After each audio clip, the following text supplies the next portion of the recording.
In a high-tech career, you need to know more than just how to surf the internet. Here to give us a complete rundown on prepping yourself for a job in the tech industry is branch manager for Hall Kenyon, Darrell Rosenstein. Welcome. Well, good to be here. So tell me exactly what is a Hall Kenyon? That's correct, right? Hall Kenyon. We were founded in 1987. We're the largest technical recruiting firm in California. How many people do you recruit for companies? Give me an estimate here. Like how many people come to you for jobs?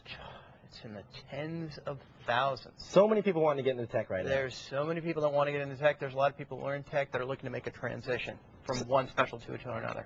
So tell me, what are the jobs right now? What are the hot jobs that we're seeing in the tech industry? If there's kids that are out there or even adults that are out there that want to get into this industry, where's the place? Where do you see it going? Well, I mean, I can break it down into hardware and software. Software, there's a tremendous need for Java engineers, and Java is a core programming language. It's one of the fundamentals you're going to get if you're getting your BScs in college, your bachelor's of computer science, and that is the biggest career right now for software engineers. And within hardware, we're seeing just a tremendous upsurge in research along nanotechnology, digital chip design. I mean, it goes on and on. So what type of skills are required for these jobs? Now, you said Java programmers. I mean, is that something that requires a college degree? Is it something that someone can pick up a book and then jump right into it? Or? Well, it's been a little while since Mr. Gates got into the computer industry with half a degree. But, I mean, at this point, it's a pretty advanced industry. You do need a four-year degree, really, as a developer. You need a four-year degree if you're going to be a mechanical engineer and you're going to be, or an electrical engineer, you're going to be involved in any heavy-duty design work. So tell me about tips for getting a job. Let's say someone's out there is trying to get into this industry. Would you say start as a intern? Would you say that's a good place to start off?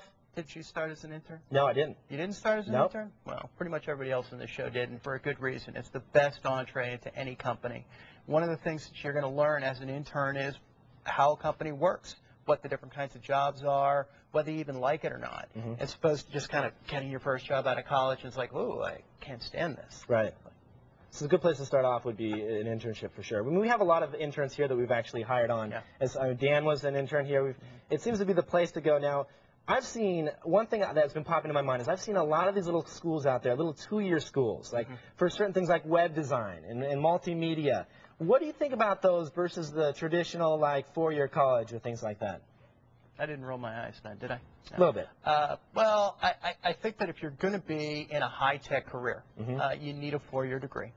You better off get a master's degree if you want to do an actual design versus doing what somebody else tells you to do from 9 to 5.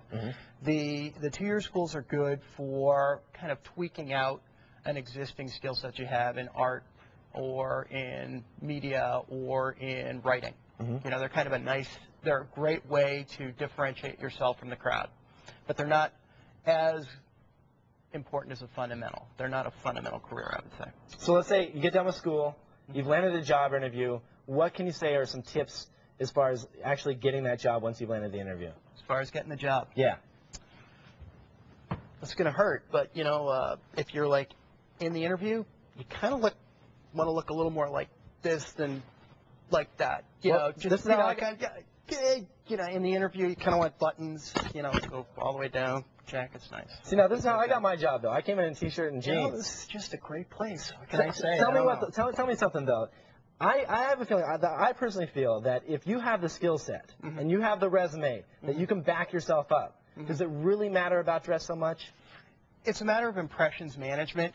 Does it make a difference whether you can do the job or no? Absolutely not. But once you got the job, you can dress however you want. It's when you're getting the job, you've got to manage the impressions of the person you're talking to, and they're expecting a certain, it's really an expectation. It's a cultural thing. We're looking for a certain, I don't know, umbrage in the interview process. That makes sense. Now, would you say that you would go with like a traditional tie and suit or things like that, or nowadays it's a little more toned down? Because I know with the .com that we've had, I mean, it's been like jeans and T-shirts forever now.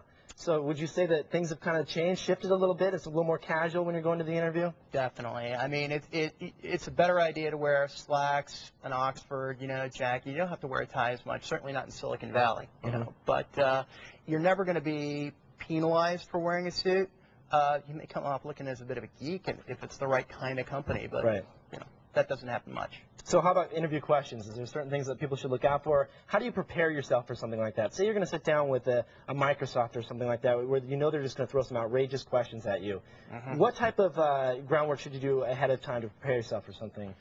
know why manhole covers are round. Yeah, I've heard about that question. That's an important one, yeah. It's so they don't fall in the hole.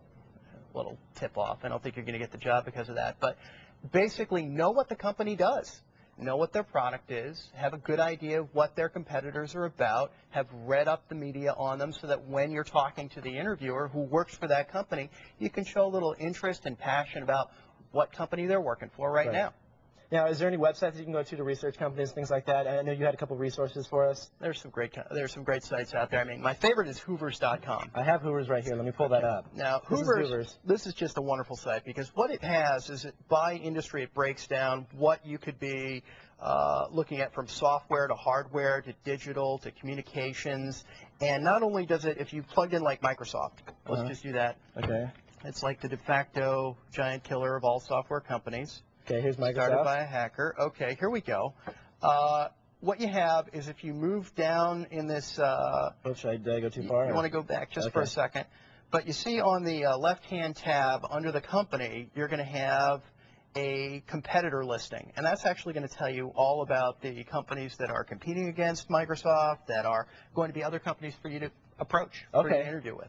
That's cool because that'll actually give you more options in it. This is the field of work that you're looking to go into. You can find similar companies that you might be happy at as well. Absolutely. You know, getting a job, the most important thing is to make it a job. It involves having to contact literally hundreds of people, you know, and you have to be methodical about it, which means even if your dream job is working for TechTV, you're probably going to have to call a few other companies before you get a job. Right. Okay. So what you're saying, to summarize it up real quick, probably internship's a good way to start off with. Absolutely. And definitely go out there and go out for that schooling, get that degree that you need to get into the field. Get your degree, do an internship while you're in school, and don't forget your alumni network because they're the best source of internships. Excellent. Thanks so much, Darrell. Appreciate you coming on the show. It's awesome. If you're interested in learning more about preparing for a high-tech career, you can read the rest of Darrell's tips at TechTV.com/call for help. We have it all there in a nice little article.